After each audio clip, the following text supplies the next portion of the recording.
اللہ کے نبی فوت ہوتے ہیں. کون فوت ہوا؟ اللہ یا اللہ کے نبی؟ کون فوت ہوا؟ اللہ یا اللہ کا ٹکڑا؟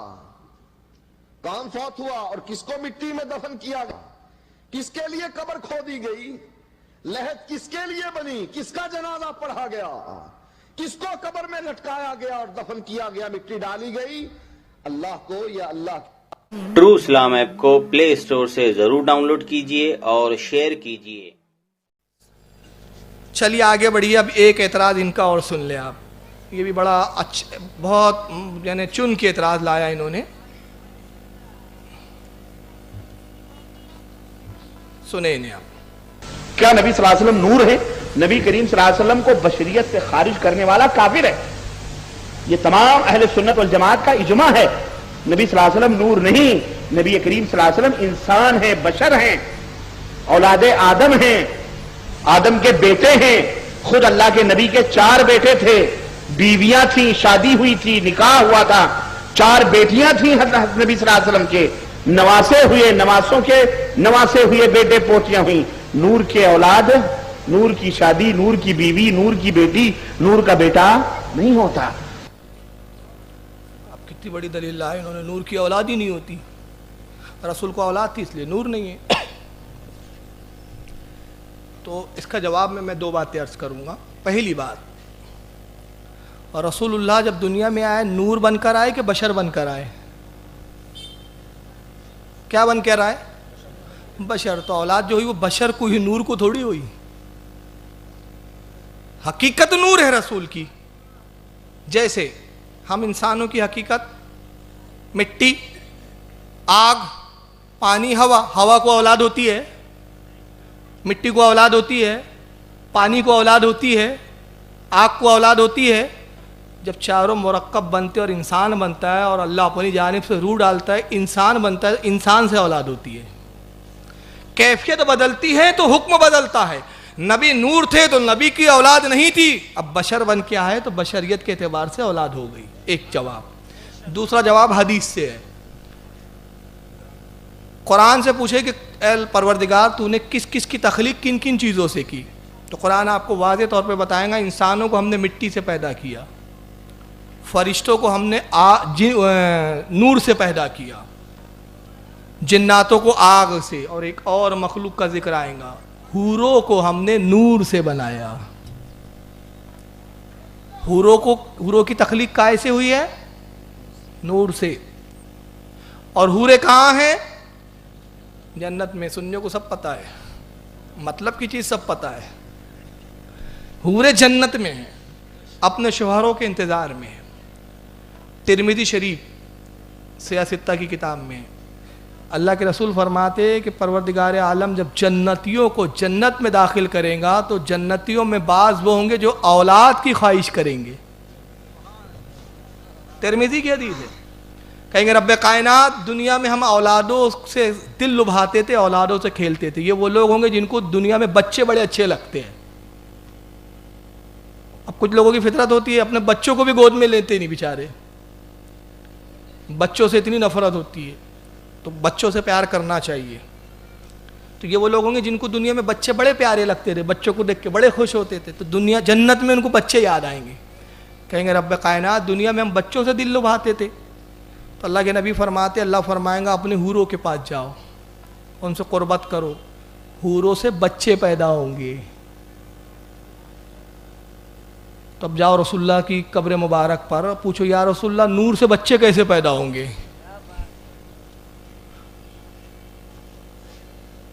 تو اب وہیں سے ان کو تو جواب نہیں آئے گا، ہمیں جواب آئیں گا، ان کو تھوڑی آئیں گا. تو اب ہم نے بھی سوچا یا رسول اللہ آپ ہی کی بارگاہ میں عرض کرتے نور کے بچے کیسے ہوں گے؟ اللہ کے نبی نے فرمایا میرا رب ہر چاہے پر قادر ہے. وہ جب حور نور ہے اور قرآن میں موجود ہے کہ حوروں کی تخلیق نور سے ہے، تو جب اس نور سے وہ اولاد پیدا کر سکتا ہے تو میں نور ہوں، مجھ سے بھی اولادیں پیدا ہو سکتی ہے. مگر عام لوگوں کی اولاد میں اور میری اولاد میں فرق ہے. عام لوگوں کی اولاد عام ہے، میری اولاد وہ ہے امام احمد رضا کی زبان میں تیری نسل پاک میں ہے. بچہ بچہ نور کا، تو ہے عین نور، تیرا سب گھرانہ نور کا. تو یہ حدیث سے اب جائیے امام ترمذی پہ حکم کفر لگائے آپ کی اگر جرت ہو تو، کہ ترمذی میں امام ترمذی نے لکھا. چلیے اب ایک اور ان کا یہ اعتراض سنیں، یہ بھی بڑا عجیب اعتراض ہے. اور ایک وقت آتا ہے وہ قانون الہی اللہ کے نبی پر بھی نافذ ہو جاتا ہے کہ کائنات میں کوئی بھی ذات ہمیشہ رہنے والی نہیں سوائے اس رب کے. اللہ کے نبی فوت ہوتے ہیں. کون فوت ہوا؟ اللہ یا اللہ کے نبی؟ کون فوت ہوا؟ اللہ یا اللہ کا ٹکڑا؟ کون فوت ہوا اور کس کو مٹی میں دفن کیا گیا؟ کس کے لیے قبر کھودی گئی؟ لحد کس کے لیے بنی؟ کس کا جنازہ پڑھا گیا؟ کس کو قبر میں لٹکایا گیا اور دفن کیا گیا، مٹی ڈالی گئی؟ اللہ کو یا اللہ کی؟ یعنی کہتے ہیں رسول اللہ کا وصال ہوا تو اب حضور اگر نور ہے، اللہ کا نور ہے، اللہ کے نور کا ٹکڑا ہے، اب ان کے دماغ میں ٹکڑا ہی بھرا ہوا ہے تو وہ ہٹ ہی نہیں رہا ہے کسی طرح. تو اب اللہ کے نور کا ٹکڑا ہے اللہ کے رسول، تو کون ماں انتقال کر گیا؟ اللہ کے اللہ کا ٹکڑا. کس کو دفن کیا گیا؟ اللہ کو کہ اللہ کے نور کو؟ مطلب وہ جو بول رہے آپ سن چکے، اس پہ کیا تبصرہ کرو. آئیے میں ایک حدیث سناتا ہوں، بڑی طویل حدیث ہے مگر بڑی پیاری ہے. اللہ کے رسول فرماتے جب اللہ چاہیں گا کہ قیامت ہو، اسرافیل کو کہیں گا سور پھونک. اسرافیل سور پھونکیں گے، قیامت قائم ہوں گی، سب انسان مر جائیں گے، سب کو زندہ فرمائیں گا. منہا خلقناکم وفیہا نعیدکم ومنہا نخرجکم طہرۃ اخری. اسی مٹی سے ہم نے تمہیں پیدا کیا، اسی مٹی میں ہم تمہیں ملائیں گے، اسی مٹی سے اٹھائیں گے. اب اٹھایا گیا تو یہ قیامت قائم ہو گئی، سب مر گئے تھا. اب جب سب فنا ہوں گے تو ابھی اٹھانے سے پہلے کی جو ایک کیفیت ہے وہ اللہ کے رسول نے بڑی تفصیل سے بیان کی. اسرافیل نے سور پھونکا، سیارے ختم، ستارے ختم، آسمان زمین سب نصف و نابود، سب فنا، انسان بھی فنا. اللہ فرمائیں گا اسرافیل کون بچا؟ رب کائنات کچھ نہیں، سب فنا ہو گیا سوائے 4 مقرب ترین فرشتوں کے. ایک اسرافیل میری ذات ہے، ایک میکائیل کی ذات ہے، ایک اسرائیل کی ذات ہے، ایک جبریل کی ذات ہے. 4 فرشتے بچے، کوئی نہیں ہے، انسان نہیں، چرند نہیں، پرند نہیں، جتنے نباتات، حیوانات، درخت، زمین، آسمان، سیارے، جنت، دوزخ، سب فنا. کلو فان، سب کے سب فنا ہو جائیں گے، سب فنا ہو گئے. کون بچا؟ اسرافیل. 4 فرشتے مقرب. اللہ اسرائیل سے کہیں گا ملک الموت سے، ملک الموت اسرافیل کو موت دے. ملک الموت اسرافیل کی روح کھینچ لیں گے، اسرافیل کا وصال، انتقال. کون بچا؟ ملک الموت عرض کریں گے رب کائنات تیرا بندہ اسرائیل، تیرا بندہ جبریل، تیرا بندہ میکائیل. میکائیل کی روح قبض کر، میکائیل کی روح قبض کریں گے. کون بچا؟ رب کائنات تیرا بندہ اسرائیل، تیرا بندہ جبریل، جبریل کی روح قبض کر. جبریل کو بھی موت آئیں گی، جبریل کو بھی موت دی جائیں گی. جبریل ایک بڑے پہاڑ کی مانند گریں گے، اللہ کے نبی کہتے ہیں. اللہ فرمائیں گا کون بچا؟ رب کائنات تیرا عاجز اور کمزور بندہ اسرائیل. اللہ اپنے دست قدرت سے اسرائیل کی روح کو قبض فرمائے گا. اور حدیث پاک کے الفاظ ہے، اللہ کے نبی کہتے ہیں کہ اسرائیل ایسے گریں گے کہ ایک بہت بڑا پہاڑ جیسے ڈھا جاتا ہے. اب کوئی نہیں. اللہ فرمائیں گا کون ہے؟ کہاں ہے وہ بادشاہ جو کہا کرتے تھے حکومت ہماری ہے، تخت ہمارا ہے؟ کہاں ہے وہ جابر جو ظلم کرتے تھے؟ کہاں ہے وہ جابر جو جبر کرتے تھے؟ کہاں ہے وہ دولت کے گھمنڈ کرنے والے جو دولتوں پہ اکڑتے تھے؟ کہاں ہے وہ زمین کے قبضہ کرنے والے جو زمینوں پہ قبضہ کر کے زمینوں پہ اکڑا کرتے تھے؟ کہاں ہے وہ قہار و جبار کہلانے والے؟ کہاں ہے وہ ظالم؟ کہاں ہے وہ گھمنڈ کرنے والے؟ کہاں ہے وہ اپنے بڑائی بات بیان کرنے والے؟ رسول اللہ فرماتے کوئی ہو تو جواب دے. کوئی نہیں ہے ہی نہیں کوئی، سب فنا سوائے ذات خداوندی کے. رسول اللہ کہتے وہی عالم ہوگا جیسے مخلوق کو پیدا کرنے سے پہلے عالم تھا، وہی اب عالم ہوگا. یہ سمجھانے کے لیے.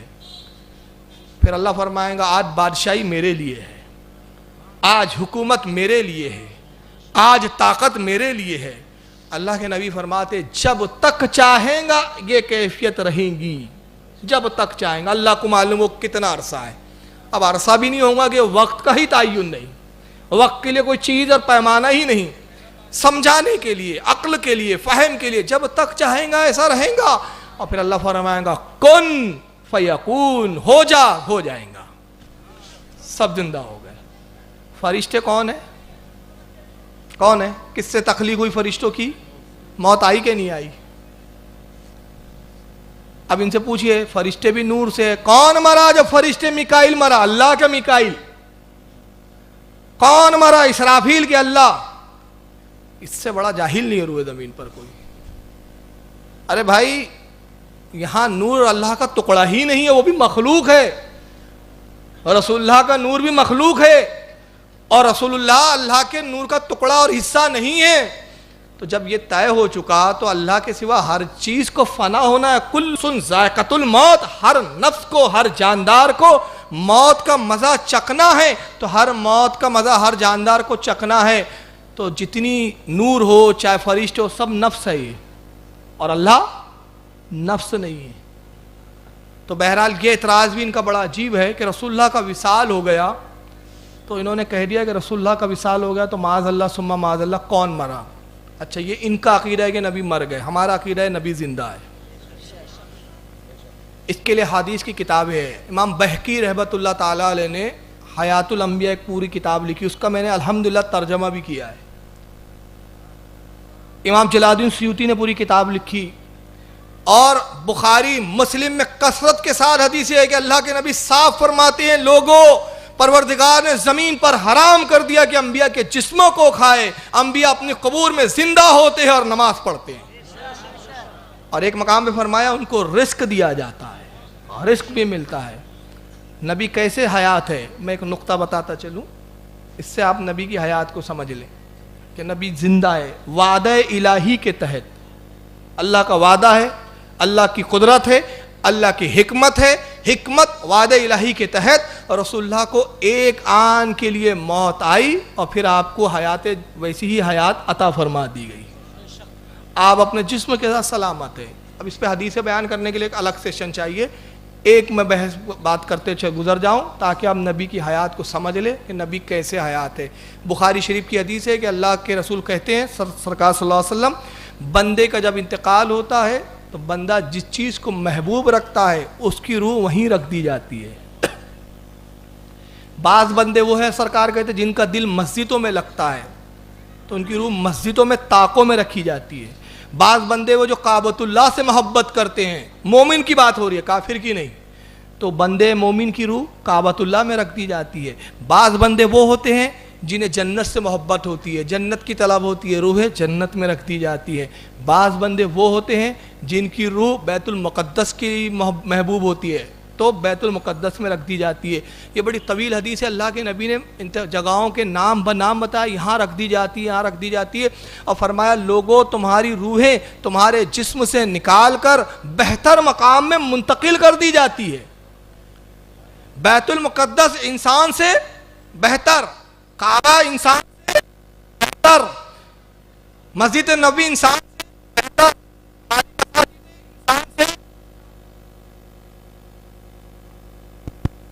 ہماری مسجد انسان سے بہتر. تو انسان کے جسم سے جو بہتر درجے تھے, بہتر جگہ روح کو منتقل کر دیا گیا, درجے بڑھا دیے گئے, عبادتوں کا انعام عطا کر دیا گیا, عبادتوں کا ثمرہ ملا. جس سے محبت تھی, مقدس چیزوں سے محبت تھی, مقدس مقامات میں منتقل کر دیا گیا. مگر آئیے اللہ کے رسول کی طرف, سرکار صلی اللہ علیہ وسلم کی روح کو نکالا گیا. فرشتے روح نبی کو لے کر چلتے ہیں اور لے جانے کے بعد آسمانوں میں لے جاتے ہیں. رب کائنات, کیا تیرے نبی کی روح پاک کو ہم آسمانوں میں رکھے؟ اللہ نے فرمایا نہیں نہیں, آسمان میرے محبوب کے جسم سے زیادہ مقدس نہیں ہے. رب کائنات دوسرے آسمان میں, نہیں نہیں, دوسرا آسمان بھی میرے محبوب کے جسم سے زیادہ مقدس نہیں ہے. رب کائنات جنت میں, جنت تو میرے نبی کے قدموں کے صدقے میں بنی ہے, جنت میں بھی نہ رکھا جائے. پروردگار لوح و قلم کے پاس, نہیں نہیں, سدرۃ المنتہا میں نہیں, یہ سب کی تخلیق میرے محبوب کے نور سے ہوئی ہے. کوئی میرے محبوب سے افضل نہیں, سب محبوب سے افضل نہیں, سب ادنا ہے. رب کائنات پھر کیا مسجد نبوی میں رکھے؟ نہیں, میرا نبی ہے تو مسجد نبوی ہے, نبی نہ ہوتا تو یہ مسجد نبوی نہ ہوتی. پروردگار کیا کعبے میں رکھے؟ رکھے کعبہ میرے محبوب سے افضل نہیں. یہ تو وہ ہے جب میرا محبوب آیا تھا تو یہ خود سجدے میں جا رہا تھا, یہ میرے نبی سے افضل نہیں. رب کائنات کے بیت المقدس میں رکھے, نہیں, بیت المقدس تو وہ ہے جہاں نبی نے تمام انبیاء کی امامت کی تھی. اگر میرا نبی بیت المقدس پہ اپنا قدم رنجہ نہ فرماتا تو یہ بیت المقدس نہ کہلاتا, یہ مسجد اقصی نہ ہوتی, وہ بھی میرے نبی سے افضل نہیں. تو رب کائنات تو بتا کہاں رکھے. اے لوگو, اے فرشتوں, سن لو, تمام کائنات میں سب سے مقدس جس میں رسول ہے, اب اس سے بہتر کوئی مقام ہی نہیں ہے. میرے محبوب کی روح کو اس کے جسم ہی لوٹا دو.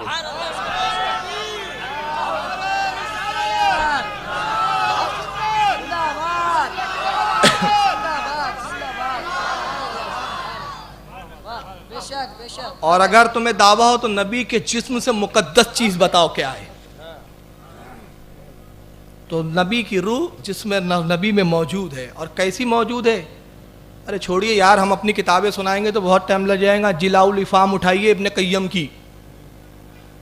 ابن قیم کہتے ہیں کہ جب مسجد میں جاؤ, ہم نے خیال یہاں کون سی مسجد میں میرا بیان ہوا تھا پچھلی بار, ہندوستانی چشتی مسجد میں, میں نے کتاب لائی تھی, کتاب لا کر حدیث متن کے ساتھ پڑھ کر ترجمہ کر کے بتایا تھا. ابن قیم کہتے ہیں کہ جب تم میں سے کوئی مسجد میں آئے تو کہے الصلاۃ والسلام علیک یا رسول اللہ.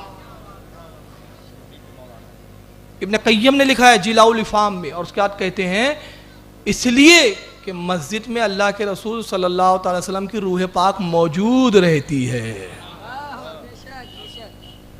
تو سرکار حیات ہے. اور خود اللہ کے رسول فرماتے ہیں کہ جو درود بندہ پڑھتا ہے فرشتے مجھ تک پہنچا دیتے ہیں, اور جو درود میرے محجہ شریف میں میرے قبر مبارک کے قریب پڑھا جاتا ہے میں خود اپنے گوش مبارک سے اس کو سنتا ہوں, اپنے ظاہر کو پہچانتا ہوں.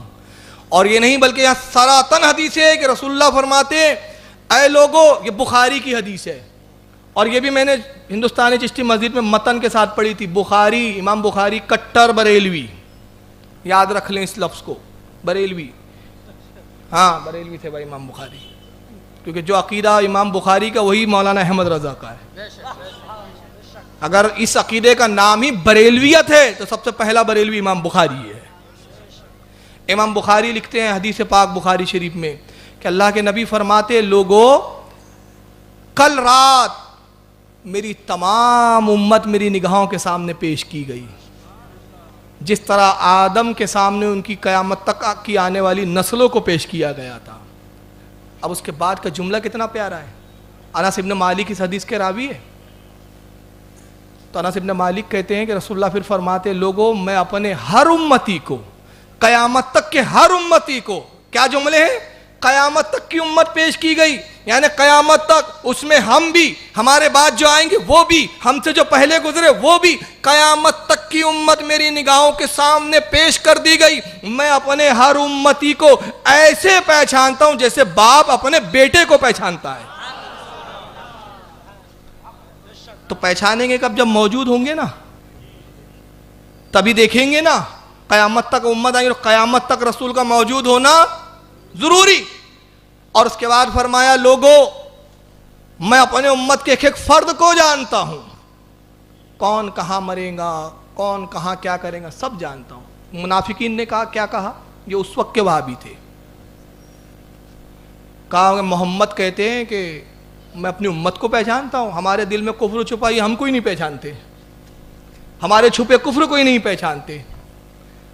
تو حضرت انس ابن مالک کہتے ہیں کہ جب رسول اللہ تک یہ بات پہنچی, بخاری کی حدیث ہے, پھر عرض کر دو بخاری کی, مجھے ابھی حوالہ یاد نہیں آ رہا کس جلد میں ہے, لیکن عقائد صحابہ وہ تقریر کا عنوان ہے, یہاں کیسٹ اسٹال پہ موجود ہے, وہ کیسٹ لے جائیے گا, اس میں وہ پیج اسکین کے ساتھ بھی ہے عبارتیں. اب بخاری کے علاوہ اور کن کن حدیثوں میں یہ آیا وہ بھی سب حوالے ریفرنس کوڈ ہے اس میں. عقائد صحابہ تقریر جو میں نے کی تھی ہندوستانی مسجد میں, بخاری کے حوالے سے میں نے پوری متن کے ساتھ پڑھا تھا, حوالہ موجود ہے. منافقین نے کہا محمد دعویٰ کرتے ہیں پوری امت کو پہچان لیا, حالت یہ ہے کہ ہمارے دل میں کفر اور نفاق چھپا ہے, محمد ہم ہی نہیں جانتے کہ ہمارا کیا حال ہے. انس ابن مالک کہتے ہیں رسول اللہ کو یہ خبر ہوئی تو آپ جلال میں ممبر پہ تشریف لائے, ثم من صرفا الی ممبر, آپ پھر ممبر پر آئے اور فرمایا لوگوں تم میں سے بعض کہتے ہیں کہ میں اپنے امتیوں کو نہیں جانتا, میں غیب نہیں جانتا, کل کیا ہوگا مجھے نہیں معلوم, میں لوگوں کو نہیں پہچانتا ہوں، سلونی، پوچھو مجھ سے کیا پوچھنا چاہتے ہو۔ قسم خدا کی تم جس چیز کے بارے میں پوچھو، انشین یہ حدیث کے الفاظ ہے، جس چیز کے بارے میں پوچھو گے میں تمہیں اس چیز کی خبر دوں گا، کسی بھی چیز کے بارے میں۔ صحابی رسول کہتے ہیں انس ابن مالک، ایک شخص کھڑا ہوا، منافق تھا، کہا یا رسول اللہ میرا مقام کہاں ہے؟ اللہ کے نبی میری ٹھکانہ کہاں ہے؟ اللہ کے نبی نے فرمایا انت نار، تو جہنمی ہے، تو جہنم میں جائیں گا۔ اب بتائیے کون خبر دیں گا کہ جہنم میں جائیں گا کہ جنت میں جائیں گا؟ جس کو اللہ نے غیب دیا ہوں گا۔ اس کے بعد حضرت انس ابن مالک کہتے ہیں کہ حضرت حذیفہ کھڑے ہوئے صحابی رسول، ان کے بارے میں مشہور تھا کہ یہ ان کا نطفہ صحیح نہیں ہے معاذ اللہ۔ منافقین تہمت باندھتے تھے کہ ان کا باپ حذیفہ نہیں ہے، ابن حذیفہ ہے وہ، اور نام ان کا پہلے کچھ اور ہے، دیکھیے یاد نہیں آ رہا ہے مجھے، بہرحال ابن حذیفہ، تو یہ حذیفہ کے بیٹے نہیں ہیں، ابو حذیفہ کے بیٹے نہیں ہیں۔ لوگ کہتے تھے یہ کسی چراوی کی اولاد ہے، تہمت باندھتے تھے ان کی والدہ پر۔ انہوں نے دیکھا کہ آج ہی موقع ہے، رسول اللہ کہہ رہے جو چاہو پوچھ لو، جو چاہو پوچھ لو، میں ہر چیز کی خبر دوں گا، آج ہی موقع ہے پوچھ لو۔ حضرت ابن حذیفہ کہتے ہیں میں کھڑا ہوا اور عرض کیا یا رسول اللہ میرے والد کون ہے، میرا باپ کون ہے؟ اللہ کے نبی مجھے بتائیے میرا اصل باپ کون ہے؟ نبی پاک نے فرمایا تو حذیفہ کی اولاد ہے، تو صحیح النسب ہے۔ یعنی نبی کو یہ بھی معلوم کس عورت نے کس کے ساتھ کیا کیا اور کس کے نطفے سے کون پیدا ہوا ہے، یہ بھی خبر۔ پھر رسول اللہ جلال میں فرماتے پوچھو مجھ سے، پوچھو مجھ سے۔ اب پوچھتے کیوں نہیں ہو؟ تم جس چیز کے بارے میں پوچھو گے میں تمہیں خبر دوں گا۔ صحابہ اکرام رونے لگے، رسول اللہ کا جب جلال دیکھا جلال نبوی ضبط نہ کر سکے۔ امام بخاری کہتے ہیں کہ عبداللہ حضرت عمر گھٹنوں کے بل، جس طرح بچہ چلتا ہے عاجزی اور انکساری کے ساتھ، گھٹنوں کے بل چلتے ہوئے رسول اللہ کی بارگاہ میں حاضر ہوئے، سرکار کے دست مبارک کو اپنے ہاتھوں میں لیا اور روتے ہوئے عرض کرتے یا رسول اللہ آپ نے اپنے جو جلال کو ختم فرمائیے، اپنے جلال کو ختم کیجئے، ہم راضی ہو گئے اللہ کے خدا ہونے پر، آپ کے رسول ہونے پر اور قیامت کے آنے پر، ہم راضی ہو گئے، سرکار جلال کو ختم فرما دیجئے۔ تب نبی کا جلال ختم ہوا۔ تو نبی ایسے زندہ کہ اپنے امت کے ایک ایک فرد کو پہچانتے ہیں۔ اب ایک چیز، ایک اعتراض اور کیا جاتا ہے کہ نور کھاتا ہے اور پیتا ہے کیا؟ اور رسول اللہ اگر نور تھے تو کھاتے بھی تھے پیتے بھی تھے، اور یہ بہت سارے ان کے مصنفین نے کتابوں میں لکھا ہے۔ تو اس کا جواب اب وقت ہو رہا ہے، زیادہ وقت نہیں ہے، میں مختصر ختم کرتا ہوں۔ ہاروت ماروت دو فرشتے ہیں، ہاروت ماروت دو فرشتے ہیں، تفصیلات قرآن و تفاسیر میں موجود ہے۔ انہوں نے اپنے آپ کو جب آزمائش کے لیے پیش کیا تو اللہ نے ان کو بشری اعتبار سے بشری لباس میں دنیا میں بھیجا۔ یہ بھی نور ہے فرشتے، جب دنیا میں آئے تو کھاتے بھی تھے پیتے بھی تھے اور صحبت بھی کی انہوں نے، اور آج عذاب میں مبتلا ہے۔ اسی طرح آئیے، یہ لکڑی کا ڈنڈا کچھ کھاتا پیتا ہے کیا؟ یہ تو خیر لوہے کا ہے بھائی، لوہا بھی نہیں کھاتا، وہ لکڑی کا درخت ہے، وہ ڈنڈا لائیے آپ لکڑی کا، کوئی ایسا لائیے، وہ کھاتا پیتا ہے؟ کھانا رکھ دیجئے اس کے سامنے اور ڈنڈے کو بولیے کھا، تو بولیں گا بھگ پاگل ہے تو، ڈنڈا نہیں کھاتا۔ مگر وہی ڈنڈا حضرت موسیٰ کے ہاتھ میں آ جائے اور جناب موسیٰ اس کو پھینکے تو اس کی کیفیت بدل جائے، اور کیفیت بدلے تو تمام سانپوں کو کھا جائے۔ تو کیفیت بدلی، حکم بدلا۔ جب ڈنڈا تھا، لکڑا تھا، کچھ کھانے کے کام لائق نہیں تھا، مگر جب حضرت موسیٰ کے معجزے کے تحت سانپ میں تبدیل ہوا تو دوسرے سانپوں کو کھا گیا۔ تو اس کا مطلب یہ ہوا کہ کیفیت بدلتی ہے تو احکام بدلتے ہیں۔ رسول اللہ نور ہے تو نور کو کھانے پینے کی حاجت نہیں، مگر جب ظاہراً بشر ہے تو بشر کھاتا بھی ہے پیتا بھی ہے۔ اور میں کہتا ہوں نبی چاہتے تو بغیر کھائے پیے بھی پوری زندگی رہ سکتے تھے، اور نبی نے 100 میں وصال رکھ کے بتایا کہ میں بغیر کھائے پیے بھی رہ سکتا ہوں، مگر میں کھاتا کس لیے ہوں، میں پیتا اس لیے ہوں کہ جن چیزوں کو میں کھا لوں وہ تمہارے لیے حلال ہو جائے، اور جن چیزوں کو میں ناپسند کر دوں تمہارے لیے حرام ہو جائیں گی۔ میں تمہارے کھانے کے اسباب مہیا کر رہا ہوں، مجھے ضرورت نہیں ہے ان کھانے پینے کی۔ اور کھانا جو ہے نا وہ سب سے فضول کام ہوتا ہے۔ کس اعتبار سے میں بول رہا ہوں اس کی وضاحت کر دو. آپ بولیں گے یار یہ کون سی بات لائے, فضول کام ہوتا رہو کہ اب کھانا نہیں کیا ہم نے بھوکے مرنے کا. کھانے سے میرے مراد وہ جو بس کھاتے ہی رہتے ہیں. یعنی کہا گیا ہے کہ کھانے کے لیے مت جیو, جینے کے لیے کھایا کرو. ایک ہوتا ہے جینے کے لیے آدمی کھاتا ہے اور ایک ہوتا ہے کھانے کے لیے ہی جیتا ہے, دونوں میں فرق ہوتا ہے. تو اللہ کے نبی نے کھایا تو کھانا کوئی بہت کمال کا کام نہیں تھا. کھانے سے سستی آتی ہے, زیادہ کھانے سے آدمی موٹا ہوتا ہے, مگر نبی نے کھا کر یہ بھی بتایا کہ کتنا کھانا چاہیے. سنت بنایا. اب سنت کیا بنی؟ اے لوگوں اپنے پیٹ کے 3 حصے کر لو, ایک میں غذا, ایک میں پانی, ایک میں ہوا, اور ایک کو چھوڑ دو, یعنی کچھ بھوک باقی رہے تبھی اٹھ جاؤ. سنت بنا دیا, کھانے کا ڈھنگ بتا دیا نبی نے. اور پھر جس چیز کو کھایا تو وہ چیز میں فائدہ ہو گیا, اور ایسا فائدہ ہوا کہ طبیبوں نے کہا رسول اللہ نے یہ چیز کھایا, نبی کی سنت ہے, اب کھاؤں گے تو سنت کا ثواب بھی پاؤں گے اور اس چیز کے فائدے بھی اٹھاؤں گے. یہ نبی کا ہم پر کرم ہے, بالا ایک کرم. تو نبی چاہتے تو بغیر کھائے پیے بھی رہ سکتے. اور اگر تمہیں میری اس بات پہ یقین نہ ہو تو میں دلیل بھی دے دوں. جب دنیا میں تھے نبی کھاتے تھے, مگر جب معراج پہ گئے کھایا نہیں, پیا نہیں. اور معراج کا سفر کتنا طویل ہے, ایک آسمان کے درمیان 500 سال کی راہ, دوسرے آسمان کے درمیان 500 سال کی راہ, 7 آسمان, کتنے سال, کروڑوں سال معراج میں گزار دیے نبی نے, کروڑوں سال جنت میں دے ہے, کروڑوں سال دوزخ بھی دیکھ رہے ہیں, کروڑوں سال پوری معراج ہو گئی, مگر تاریخ کہتی ہے نبی کچھ نہ کھایا نہ پیا, بغیر کھائے پیے معراج کی سیر ہو رہی ہے. تو مطلب جب نبی آسمانوں میں گئے تو نور کی جلوہ گری ہے, زمین پہ ہے تو بشریت کی جلوہ گری ہے. تو نبی بشر ہے تو کھا رہے ہیں تاکہ بشروں کو کھانا آ جائے, اور جب نوری مخلوق میں جا رہے ہیں تو نہیں کھا رہے ہیں اس لیے کہ نور کو کھانے کی ضرورت نہیں ہے. حضرت عیسیٰ علیہ السلام کہاں ہیں؟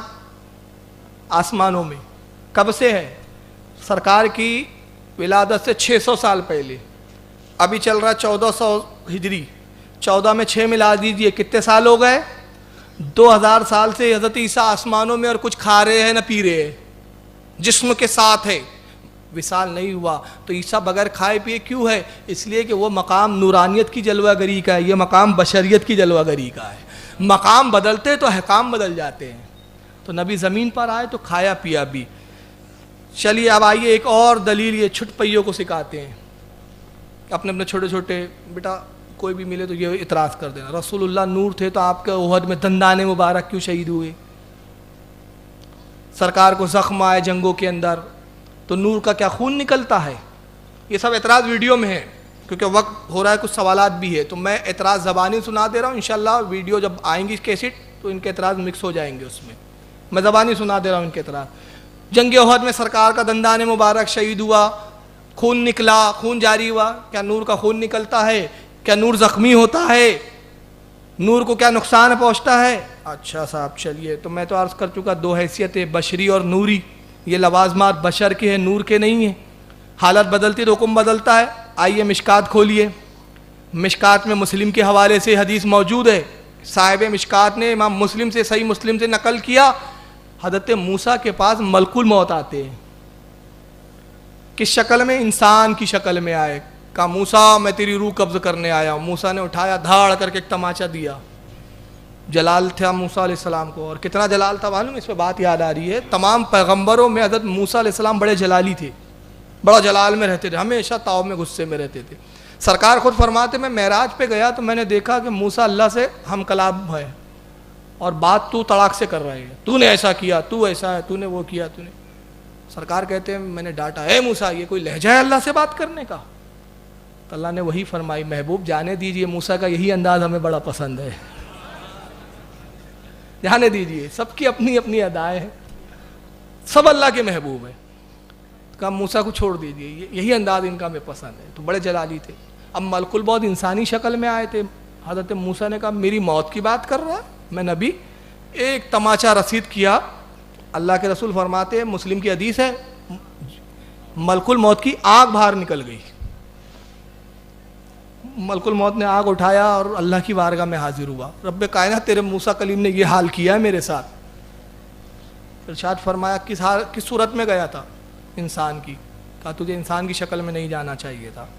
دست قدرت سے موسیٰ حضرت ملک الموت کی آنکھ کو درست کیا. کہا اب جاؤ, اور میرے موسیٰ نے اس لیے تجھے تماچا رسید کیا کہ وہ دنیا میں رہنا چاہتا ہے تاکہ میری اور عبادت کر سکے.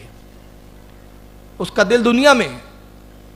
ایک گائے کا بچڑا لے جاؤ اور کہو اے موسیٰ اس بچڑے پہ اپنا ہاتھ رکھ دو, جتنے بال آپ کے ہتھیلی کے نیچے آ جائیں اتنے سال آپ کو اور زندگی عطا کی جاتی ہے. یہاں سے ایک بات اور پتہ چلی, موت کسی کا انتظار نہیں کرتی, لیکن نبی کی ناز برداری کتنی منظور ہے پروردگار کو.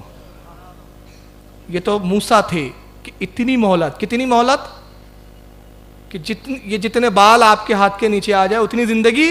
اور مگر نبی کو کتنی مہلت. ملک الموت سلام عرض کرتا السلام علیکم یا رسول اللہ. جبریل سلام کرتے السلام علیکم یا رسول اللہ. اے جبریل یہ کون ہے ساتھ میں؟ یا رسول اللہ یہ ملک الموت ہے, آپ کی روح قبض کرنے آیا ہے, اور اللہ نے اس کو حکم دیا کہ میرا محبوب اجازت دے تو روح قبض کرنا, اجازت نہ دے تو لوٹ جانا.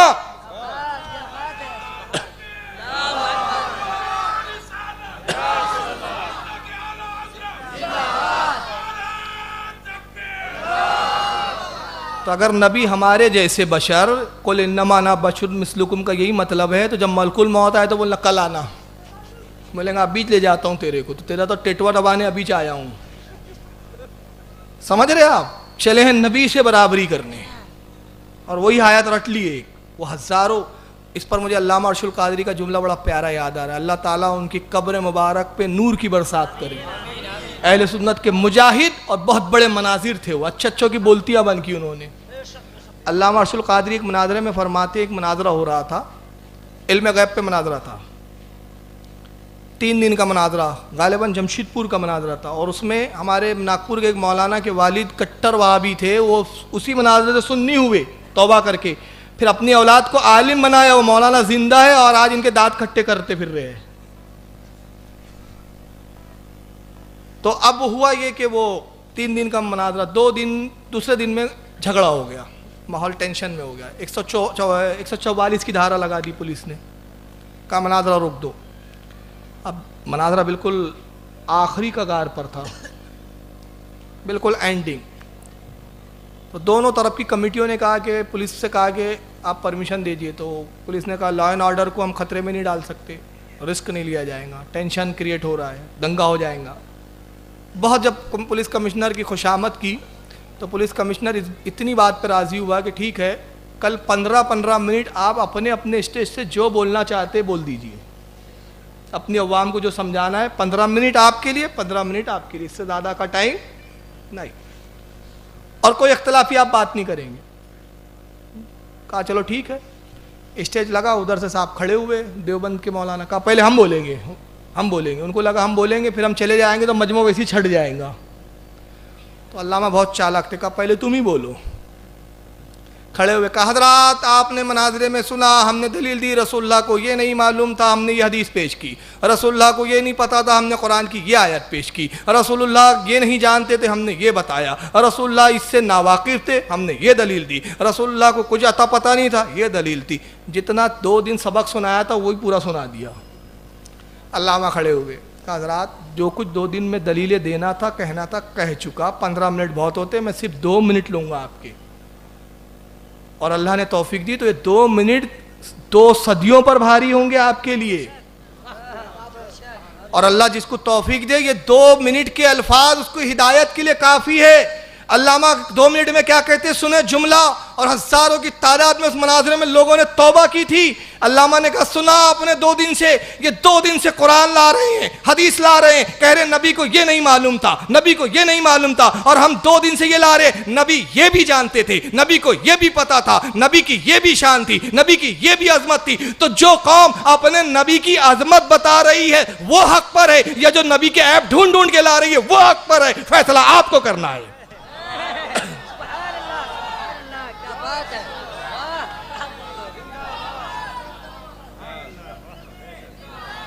جو قوم اپنے نبی کے عیب ڈھونڈتے پھر رہی ہے وہ حق پر ہے کہ جو اپنے نبی کے ہنروں کو تلاش کرتی ہے، میرے نبی کی کہاں عظمت مل جائے، میرے نبی کی کہاں خوبی مل جائے کہ میں اسے لوں، اپنی قوم کو بتاؤں میرا نبی یہ جانتا تھا، میرا نبی یہ معلوم تھا، میرے نبی کی یہ شان تھی. تو جو 24 گھنٹے اپنے نبی کی شانوں کو ڈھونڈتے ہیں اور شان رسالت بتاتے ہیں، وہ حق پر ہے یا جو 24 گھنٹے اسی کام میں کچھ مل جائے، نبی کے لیے کچھ مل جائے. بتائیں کتنا ناواقف تھا نبی، بتائیں کتنا لا علم تھا نبی، بتائیں کتنا بے علم تھا نبی، ہم بتائیں کتنا جاہل تھا یہ ہمارا نبی، معاذ اللہ استغفر اللہ. یہ تلاش کرتے رہتے. اور پھر علامہ نے ایک جملہ کہا تھا، یہ اپنی اپنی قسمت ہے، رب تعالیٰ نے ہم کو حق پر رکھا، اور ہمارے حقانیت کی دلیل یہ ہے کہ قرآن تم بھی پڑھتے ہو، قرآن ہم بھی پڑھتے ہیں، مگر قرآن ہم رسول کی خوبیوں کے لیے پڑھتے ہیں، رسول کے خوبیوں کو تلاش کرتے ہیں، اور تم قرآن صرف اس لیے پڑھتے ہو کہ نبی کے عیب اس میں مل جائے. حالانکہ یہ الگ بات ہے، جس کو یہ عیب میں لاتے وہی آیت میں ہنر نکل آتا ہے. جیسے کہ میں نے بھی مثال دی، قل انما انا بشر مثلکم، لائے تھے بشر بنانے میں، اسی آیت میں نفی نکل گئی. تو اہل سنت والجماعت کا جو مذہب ہے، تو اب لایا کہ نبی کے دندان بھی شہید ہوئے. تو پھر وہ موسیٰ علیہ السلام کا جو معاملہ تھا، تو میں پوچھتا ہوں کہ موسیٰ نے جو تھپڑ مارا ملک الموت کو، تو ان کی آنکھ کیسے باہر آئی، ذرا آپ بتا دیجئے. صحیح مسلم کی حدیث ہے یہ. تو ملک الموت کو آپ نور مانتے ہیں کہ نہیں مانتے ہیں؟ نہیں مانتے تو قرآن کا انکار، کیونکہ قرآن نے کہا فرشتے نور ہے، اور قرآن کا انکار کیا ہے؟ کفر ہے. تو فرشتے انسانی شکل میں آتے ہیں تو احکام بدل جاتے ہیں. ملک الموت کی آنکھ اس لیے باہر آئی کہ وہ فرشتے نور کی شکل میں نہیں آیا تھا، وہ انسان بن کر آیا تھا. تو انسان پہ وہ سارے لوازمات جو بشر پر لوازمات لاگو ہوتے وہ اس پر بھی لاگو ہو گئے. تو سرکار حقیقتاً نور تھے، مگر دنیا میں جب ظاہری بشری لباس میں آ گئے تو سارے احکام بشری نافذ ہو گئے. اور اس کی ایک دلیل اور دے دیتا ہوں قرآن سے. پارہ نمبر 16 سورہ مریم آیت 17 میں اللہ ارشاد فرماتا ہے، فَأَرْسَلْنَا إِلَيْهَا رُوحَنَا فَتَمَثَّلَ لَهَا بَشْرًا سَوِيًّا. اللہ فرماتا ہے تو مریم کی طرف ہم نے اپنا روحانی بھیجا. کس کو؟ مریم کی طرف کون آئے؟ جبریل. روحانی سے مراد یہاں کون ہے؟ جبریل علیہ السلام. یہ تو میں روحانی ترجمہ کر رہا ہوں، ورنہ اس کا ترجمہ تو یہ بھی ہوتا ہے الیہا روحنا، ہم نے اپنی طرف کی روح کو بھیجا، مگر یہاں جبریل مراد ہے. ہم نے اپنی طرف سے جبریل کو بھیجا. اور پھر اللہ فرماتا ہے فَتَمَثَّلَ لَهَا بَشْرًا سَوِيًّا، اور پھر وہ بشر کی شکل میں ظاہر ہو گیا. یعنی قرآن کہہ رہا ہے کہ جبریل جب مریم کے پاس آئے تو کس شکل میں آئے؟ بشر کی. اسی طرح حضرت ابراہیم کے بارے میں قرآن میں سورہ سواد پارہ 23 میں کہ حضرت ابراہیم کے مہمان بن کر فرشتے آئے انسانی شکل میں. اسی سورہ سواد پارہ 23 میں حضرت داؤد کے پاس 2 فرشتے انسان بن کر آتے ہیں انصاف کرانے کے لیے. میں یہ حوالے دیتا جا رہا ہوں، وقت ختم ہو رہا ہے ہمارا. تو آپ یہ قرآن میں یہ واقعات پڑھے تو آپ دیکھیں گے فرشتے سب انسان بن کے آ رہے ہیں. سورہ عنکبوت پارہ 20 میں حضرت لوط علیہ السلام کی قوم پر جب عذاب کے لیے فرشتے آتے انسان بن کر آئے، کہا کہ ہم لوط کی قوم پر عذاب کرنے کے لیے آئے ہیں. اور بخاری شریف میں خود ہے کتاب الوحی پہلی جلد غالباً 3 یا 2 حدیث ہے حضرت عمر ابن خطاب رضی اللہ تعالیٰ عنہ سے کہ وہ کہتے ہیں کہ ہم نے دیکھا ایک شخص آیا رسول اللہ کے گھٹنے سے گھٹنے ملا کر بیٹھ گیا، اور پھر اس نے سرکار کے زانو مبارک پر اپنا ہاتھ رکھا اور عرض کیا السلام علیکم یا رسول اللہ. سرکار نے اس کو جواب دیا وعلیکم السلام. پھر اس نے عرض کیا یا رسول اللہ ایمان کیا ہے؟ نبی نے کہا ایمان یہ ہے کہ تو اللہ کی وحدانیت کا اقرار کرے، میری رسالت پر ایمان لائے، فرشتوں پر ایمان لائے، کتابوں پر ایمان لائے. اے اللہ کے نبی احسان کیا ہے؟ ارشاد فرمایا احسان یہ ہے کہ تو نماز ایسی پڑھے جیسے تو خدا کو گویا دیکھ رہا ہو. اللہ کے نبی اگر یہ کیفیت نہ ہو تو پھر یہ خیال کر کہ خدا تجھے دیکھ رہا ہے. پھر پوچھتا ہے یا رسول اللہ قیامت کب آئیں گی؟ تو اللہ کے نبی نے فرمایا جتنا پوچھنے والا جانتا ہے اتنا ہی بتانے والا بھی جانتا ہے. پوچھنے والے سے زیادہ بتانے والے کو نہیں معلوم. اس نے سلام کیا چلا گیا. عبداللہ حضرت عمر کہتے ہیں رسول اللہ نے کہا جاؤ اسے دیکھو، مجھے اس سے اور کچھ بات کہنی تھی. وہ کہتے ہم نے دیکھا تو وہ نہ ملے. کہا یا رسول اللہ وہ اس کو ہم نے نہیں پایا. سرکار نے کہا جانتے ہو وہ کون تھے؟ وہ جبریل تھا جو انسانی شکل میں آیا تھا تمہیں تمہارا دین سکھانے کے لیے. جبریل کون ہے؟ نور، مگر انسان کی شکل میں آ رہے ہیں. اور اس طرح بہت سارے واقعات ہیں. تو اس سے ثابت ہوتا ہے کہ جب فرشتہ نور ہو کر انسان کی شکل میں آ سکتا ہے تو رسول بھی نور ہو کر بشری لباس میں آ سکتے ہیں. پروردگار عالم ہماری قوم کو توفیق عطا فرمائے سمجھنے کی اور اس پر غور کرنے کی. اور وقت کافی ہو گیا, کل وقت ملا تو انشاءاللہ میں سوال